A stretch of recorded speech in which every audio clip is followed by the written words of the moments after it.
Chapter 6 The Deputy Procureur du Roi. In one of the aristocratic mansions built by Puget in the Rue de Grand Cours opposite the Medusa Fountain, a second marriage feast was being celebrated, almost at the same hour the nuptial repast given by Dantes. In this case, however, although the occasion of the entertainment was similar, the company was strikingly dissimilar. Instead of a rude mixture of sailors, soldiers, and those belonging to the humblest grade of life, the present assembly was composed of the very flower of Marseilles society. Magistrates who had resigned their office during the usurper's reign, officers who had deserted from the imperial army and joined forces with Conde, and the young members of families, and brought up to hate and execrate the man whom 5 years of exile would convert into a martyr, and 15 of restoration elevate to the rank of God. The guests were still at table, and the heated and energetic conversations that prevailed betrayed the violent and vindictive passions that then agitated each dweller of the South, where unhappily for 5 centuries religious strife had long given increased bitterness to the violence of party feeling. The emperor, now king of the petty island of Elba, after having held sovereign sway over half of the world, counting as his subjects a small population of 5,000 or 6,000 souls, after having been accustomed to hearing "Vive Napoleon" of 120 million of human beings, uttered in 10 different languages, was looked upon here as a ruined man, separated forever from any fresh connection with France or claim to her throne. The magistrates freely discussed their political views, the military part of the company talking unreservedly of Moscow and Leipzig, while the women commented on the divorce of Josephine. It was not over the downfall of the man, but over the defeat of the Napoleonic idea that they rejoiced, and in this they foresaw for themselves the bright and cheering prospect of a revivified political existence. An old man decorated with a cross of St. Louis now rose and proposed the health of King Louis XVIII. It was the Marquis de Saint-Méran, this toast recalling at once the patient exile of Hartwell and the peace-loving King of France, exciting universal enthusiasm. Glasses were elevated, the air en anglaise, and the ladies snatched their bouquets from their fair bosoms, strew the table with their floral treasures. In a word, an almost poetic fervor prevailed. "Ah!" said the Marquis de Saint Méran, a woman with stern, forbidding eye, though still noble, and distinguished in appearance despite her 50 years. "Oh, these revolutionists, who have driven us from those very possessions they afterwards purchased for a mere trifle during the reign of terror, would be compelled to own, were they here, that all true devotion was on our side, since we were content to follow the fortunes of a falling monarch, while they, on the contrary, made their fortune by worshipping the rising sun. Yes, yes, they could not help admitting that the king for whom we sacrificed rank, wealth, and station was truly our Louis the well-beloved, while their wretched usurper has been and ever will be to them their evil genius, their Napoleon the accursed. Am I not right, Villefort?" "I beg your pardon, madam. I really must pray you to excuse me, but in truth I was not attending to the conversation." Marquise," interposed the old nobleman who had proposed the toast. "Let the young people alone. Let me tell you, on one's wedding day there are more agreeable subjects of conversation than dry politics." "Never mind, dear mother," said a young and lovely girl in a profusion of light brown hair and eyes that seemed to float in liquid crystal. "'Tis all my fault for seizing upon Monsieur de Villefort so as to prevent his listening to what you said. But there, now take him. He is your own for as long as you like. Monsieur Villefort, I beg to remind you my mother speaks to you." "If the Marquise will deign to repeat the words I but imperfectly caught, I shall be delighted to answer," said Monsieur de Villefort. "Never mind, Renee," replied the Marquise, with a look of tenderness that seemed out of keeping with her harsh, dry features. "But however all other feelings may be withered in a woman's nature, there is always one bright, smiling spot in the desert of her heart, and that is the shrine of maternal love. I forgive you. What I was saying, Villefort, was that the Bonapartists had not our sincerity, enthusiasm, or devotion." "They had, however, what supplied the place of those fine qualities," replied the young man, "and that was fanaticism. Napoleon is the Mahomet of the West, and he is worshipped by his commonplace but ambitious followers, not only as a leader and lawgiver, but also as the personification of equality." "He!" cried the Marquise. "Napoleon, the type of equality! For mercy's sake, then, what would you call Robespierre? Come, come, do not strip the latter of his just rights to bestow them on the Corazon, who, to my mind, has usurped quite enough." Nay, madam, I would place each of these heroes on his right pedestal, that of Robespierre on his scaffold in the Place Louis Quinze, that of Napoleon on the column of the Place Vendôme. The only difference consists in the opposite character of the equality advocated by these two men. One is the equality that elevates, the other is the equality that degrades. One brings a king within reach of the guillotine, the other elevates the people to a level with the throne. Observe, said Villefort, smiling. I do not mean to deny that both these men were revolutionary scoundrels, that the 9th Thermidor and the 4th of April in the year 1814 were lucky days for France, worthy of being gratefully remembered by every friend to monarchy and civil order, and that explains how it comes to pass that, fallen, as I trust he is forever, Napoleon has still retained a train of parasitical satellites. Still, Marquise, it was been so with other usurpers. Cromwell, for instance, who was not half so bad as Napoleon, had his partisans and advocates. Do you know, Villefort, that you are talking in a most dreadfully revolutionary strain? But I excuse it. It is impossible to expect the son of a Girondin to be free from a small spice of the old leaven. A deep crimson suffused the countenance of Villefort. "'Tis true, madam," answered he, "that my father was a Girondin, but he was not among the number of those who voted for the king's death. He was an equal sufferer with yourself during the reign of terror, and had well nigh lost his head on the same scaffold on which your father perished." "True," replied the Marquise, without wincing in the slightest degree at the tragic remembrance thus called upon. "But bear in mind, if you please, that our respective parents underwent persecution and proscription from diametrically opposite principles, in proof of which I may remark that while my family remained among the staunchest adherents of the exiled princes, your father lost no time in joining the new government, and that while the citizen Noirtier was of Girondin, the Count Noirtier became a senator."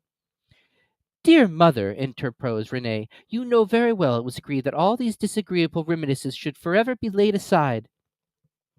"Suffer me also, madame," replied Villefort, "to add my earnest request to Mademoiselle de Saint Méran that you will kindly allow the veil of oblivion to cover and conceal the past.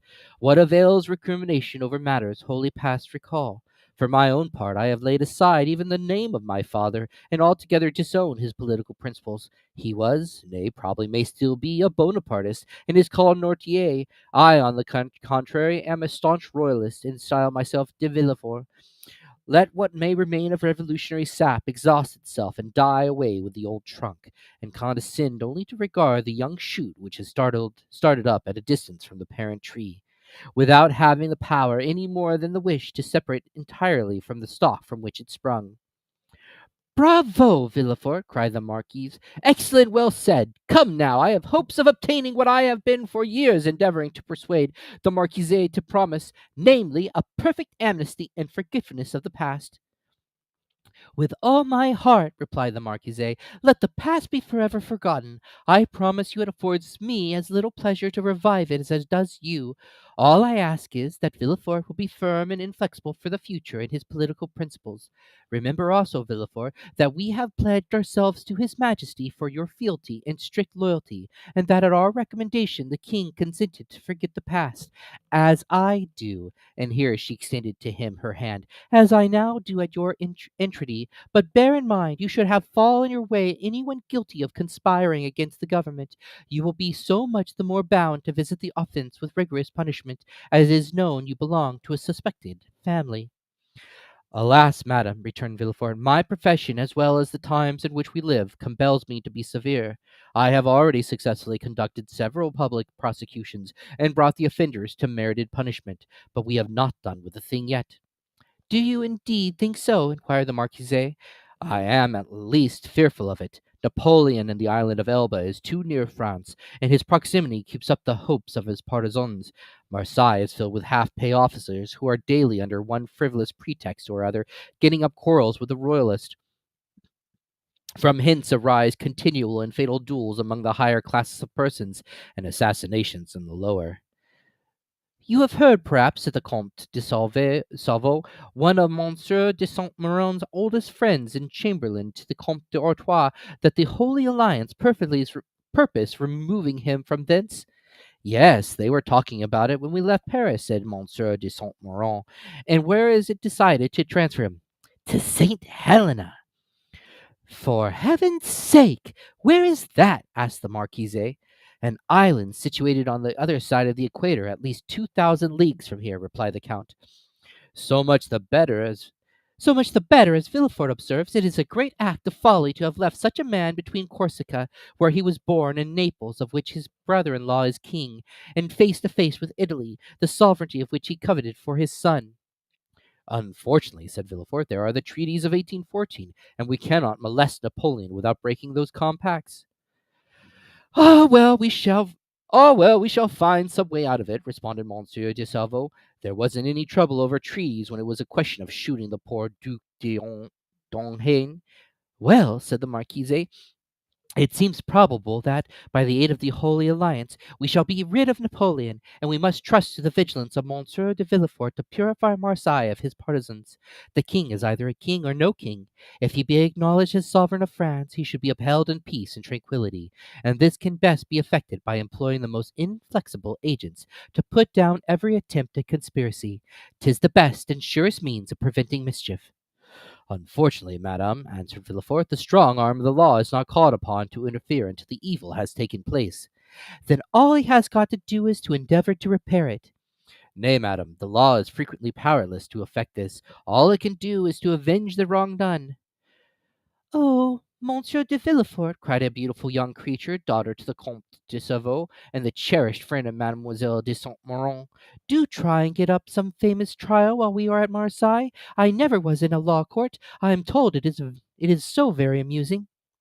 "Amusing, certainly," replied the young man, "inasmuch as, instead of shedding tears at the fictitious tale of woe produced at a theatre, you behold in a law court a case of real and genuine distress, a drama of life. The prisoner whom you there see pale, agitated, and alarmed, instead of, as in the case when a curtain falls on a tragedy, going home to sup peacefully with his family, and then retiring to rest that he may recommence his mimic woes on the morrow, is removed from your sight merely to be reconducted to his prison and delivered up to the executioner. I leave you to judge how far your nerves are calculated to bear you through such a scene. Of this, however, be assured, that should any favorable opportunity present itself, I will not fail to offer you the choice of being present." "For shame, Monsieur de Villefort," said Renée, becoming quite pale. "Don't you see how you are frightening us? And yet you laugh." "What would you have? 'Tis like a duel. I have already recorded sentence of death 5 or 6 times against the movers of political conspiracies, and who can say how many daggers may be ready sharpened, and only waiting a favorable opportunity to be buried in my heart?" "Gracious heavens, Monsieur de Villefort," said Renée, becoming more and more terrified, "you surely are not in earnest." "Indeed I am," replied the young magistrate with a smile, "and in the interesting trial that young lady is anxious to witness, the case would only be still more aggravated. Suppose, for instance, the prisoner, as is more than probable, to have served under Napoleon. Well, can you expect for an instant that one accustomed, at the word of his commander, to rush fearlessly on the very bayonets of his foe, will scruple more to drive a stiletto into the heart of one he knows to be his personal enemy, than to slaughter his fellow creatures, merely because bidden to do so by one he is bound to obey? Besides, one requires the excitement of being hateful in the eyes of the accused, in order to lash one's self into a state of sufficient vehemence and power. I would not choose to see the man against whom I pleaded smile, as though in mockery of my words. No, my pride is to see the accused pale, agitated, and as though beaten out of all composure by the fire of my eloquence." Renée uttered a smothered exclamation. "Bravo!" cried one of the guests. "That is what I can call talking to some purpose." "Just the person we require at a time like the present," said a second. "What a splendid business the last case of yours was, my dear Villefort," remarked a third. "I mean the trial of his man for murdering his father. Upon my word, you killed him ere the executioner had laid his hand upon him." "Oh, for the barricades, and such dreadful people as that," interposed Renée. "It matters very little what is done to them, but as regards poor unfortunate creatures whose only crime consists in having mixed themselves up in political intrigues, why, that is the very worst offense they could possibly commit. For don't you see, Renée, the king is the father of his people, and he who shall plot or contrive aught against the life and safety of the parent of 32 millions of souls is a parricide upon a fearfully great scale?" "I don't know anything about that," replied Renée, "but, Monsieur de Villefort, you have promised me, have you not, always to show mercy to those I plead for?" "Making yourselves quite easy on that point," answered Villefort with one of his sweetest smiles, "you and I will always consult upon our verdicts." My love, said the Marquise, attend to your doves, your lapdogs, and embroidery, but do not meddle with what you do not understand. Nowadays, the military profession is in abeyance, and the magisterial robe is the badge of honor. There's a wise Latin proverb that is very much in point. Cadent arma togae, said Villefort with a bow. I cannot speak Latin, responded the Marquise. Well, said Renee, I cannot help regretting you had not chosen some other profession than your own. A physician, for instance. Do you know I always felt a shudder at the idea of even a destroying angel? Dear good Renee, whispered Villefort as he gazed with the unutterable tenderness of the lovely speaker. Let us hope, my child, cried the Marquise, that Monsieur de Villefort may prove the moral and political physician of this province. So, if so, he will have achieved a noble work. And no one will go far to efface the recollection of his father's conduct, added the incorrigible Marquise. Madam, replied Villefort with a mournful smile, I have already had the honor to observe my father has, at least I hope so, abjured his past errors, and that he is at the present moment a firm and zealous friend to religion and order, a better royalist possibly than his son, for he has to atone for past dereliction, while I have no other impulse than warm, decided preference and conviction. Having made this well-turned speech, Villefort looked carefully around to mark the effect of his oratory, much as he would have done had it been addressed at the bench in open court. Do you know, my dear Villefort, cried the Comte de Servan, that is exactly what I myself said the other day at the Tuileries, when questioned by His Majesty's principal chamberlain touching the singularity of an alliance between the son of a Girondin and the daughter of an officer of the Duc de Condé. And I assured you he seemed fully to comprehend that this mode of reconciling political differences was based upon sound and excellent principles. Then the king, who, without our suspecting it, had overheard our conversation, interrupted us by saying, Villefort, observe that the king did not pronounce the word Nortier, but on the contrary placed considerable emphasis on that of Villefort. Villefort, said his Majesty, is a young man of great judgment and discretion, who will be sure to make a figure in his profession. I like him much, and it gave me great pleasure to hear that he was about to become the son-in-law of the Marquis and Marquise de Saint-Méran. I should myself have recommended the match, but not the noble Marquise, anticipating my wishes by requesting my consent to it. Is it possible the king could have condescended so far as to express himself so favorable of me? Asked the enraptured Villefort. I give you his very words, and if the Marquis chooses to be candid, he will confess that they perfectly agree with what his Majesty said to him, when he went 6 months ago to consult him upon the subject of your espousing his daughter. That is true, answered the Marquis. How much do I owe this gracious prince? What is there I would not do to evince my earnest gratitude? That is the right, cried the Marquise. I love to see you thus. Now then, were a conspirator to fall into your hands, he would be most welcome. For my part, dear mother, interposed Renee, I trust your wishes will not prosper, and that Providence will only permit petty offenders, poor debtors, and miserable cheats to fall into Monsieur de Villefort's hands. Then I shall be contented. Just the same as though you pray that a physician might only be called upon to prescribe for headaches, measles, and the sting of wasps, or any other slight affection of the epidermis. If you wish to see me the king's attorney, you must desire from me some of those violent and dangerous diseases, from the cure of which so much honor redounds to the physician. At this moment, as though the utterance of Villefort's wish had sufficed to effect its accomplishments, a servant entered the room and whispered a few words in his ear. Villefort immediately rose from table and quitted the room upon the plea of an urgent business. He soon, however, returned, his whole face beaming with delight. Renee regarded him with a fond affection, and certainly his handsome features, lit up as they then were with more than usual fire and animation, seemed formed to excite the innocent admiration with which she gazed on her graceful and intelligent lover.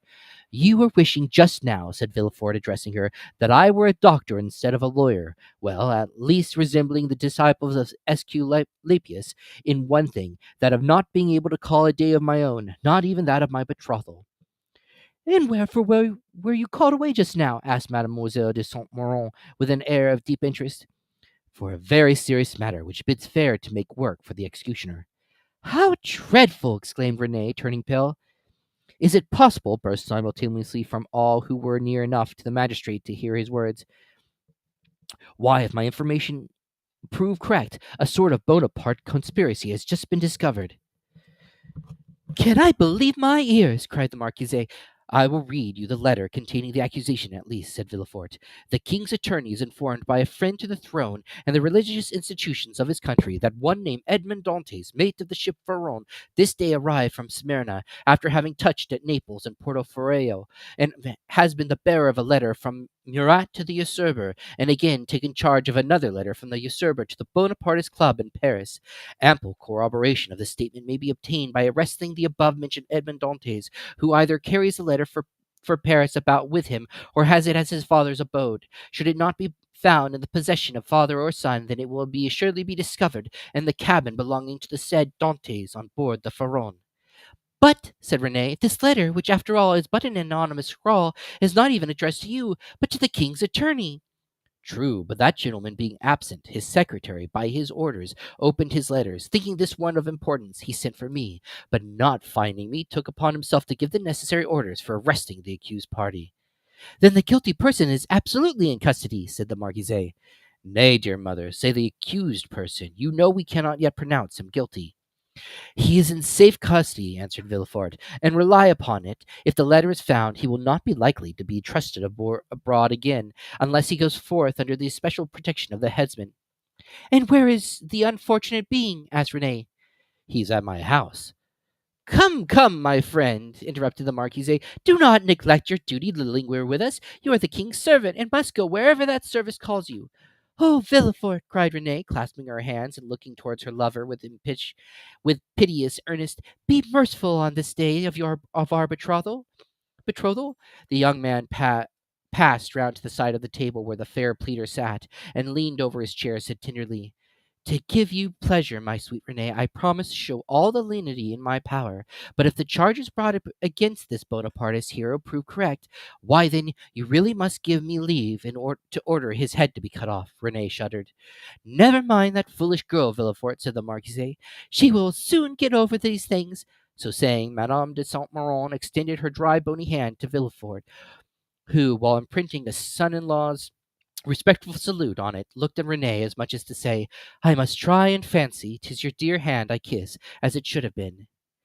"These are mournful auspices to accompany a betrothal," sighed poor Renee. "Upon my word, child," exclaimed the angry Marquise, "your folly exceeds all bounds. I should be glad to know what connection there can possibly be between your sickly sentimentality and the affairs of the state." "Oh, mother!" murmured Renee. "Nay, madam, I pray you pardon this little traitor. I promise you that to make up for her want of loyalty, I will be most inflexibly severe." Then casting an expression glanced at his betrothed, which seemed to say, "Fear not, for your dear sake my justice shall be tempered with mercy," and receiving a sweet and approving smile in return, Villefort quitted the room.